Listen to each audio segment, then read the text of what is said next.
Kali ini, saya akan membahas tentang sejarah pergerakan nasional Indonesia, khususnya tentang munculnya organisasi-organisasi nasional. Bayangkan, jika Indonesia masih terpecah belah dalam kerajaan-kerajaan kecil atau masih berada di bawah cengkraman penjajah, akankah kita bisa menikmati kemerdekaan seperti sekarang?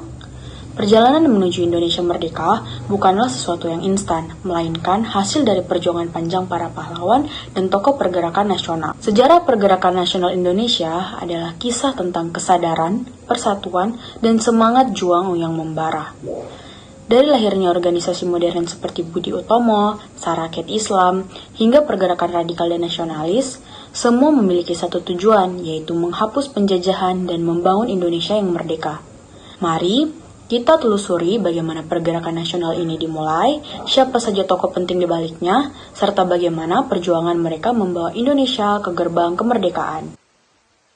Organisasi pergerakan nasional tidak terlepas dari peran pemerintah kolonial Belanda yang menerapkan politik etis atau politik balas budi pada tahun 1901, yang diprakarsai oleh tiga tokoh yaitu Pieter Brusshoff, Konrad Theodor van Deventer, dan Baron van Hove.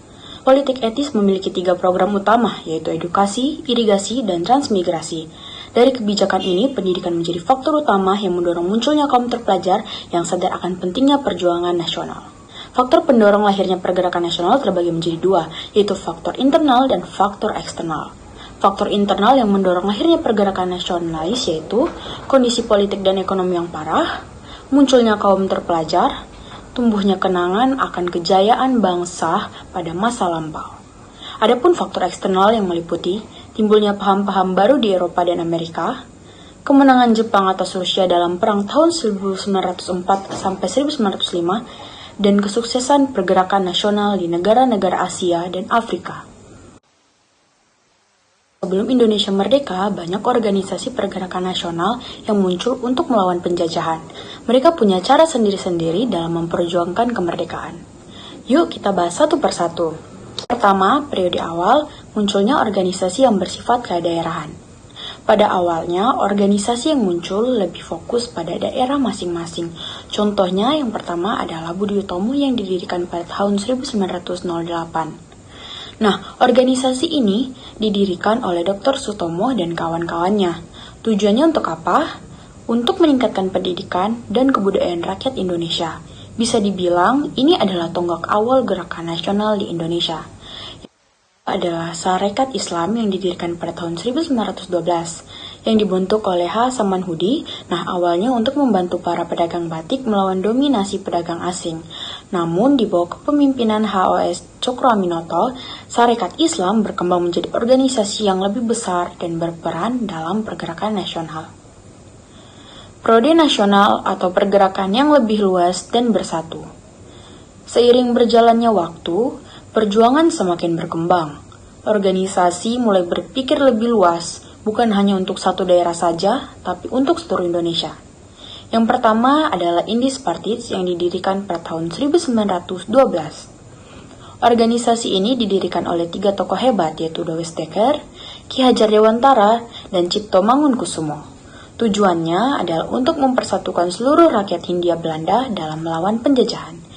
Kiai Haji Ahmad Dahlan mendirikan Muhammadiyah sebagai organisasi yang bergerak di bidang pendidikan dan sosial.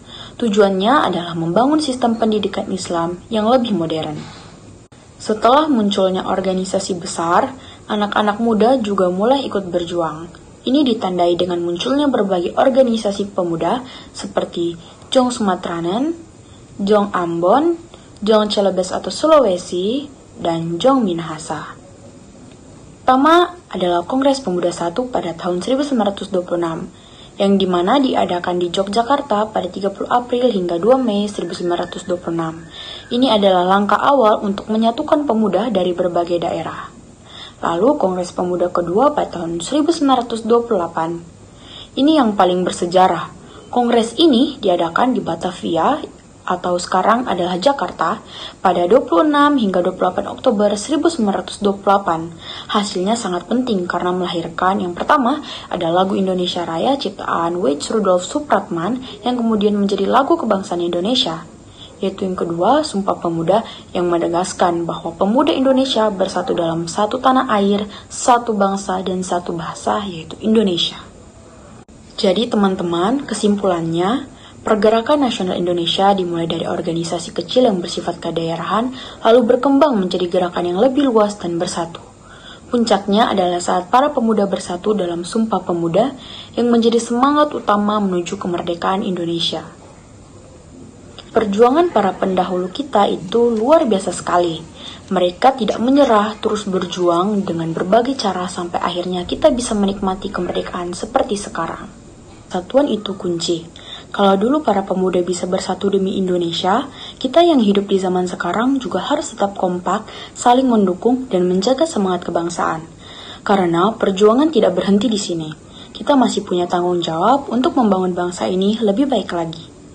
Jadi, tetap semangat dan terus belajar sejarah ya, karena tanpa sejarah kita tidak akan tahu sejauh mana kita sudah melangkah. Merdeka!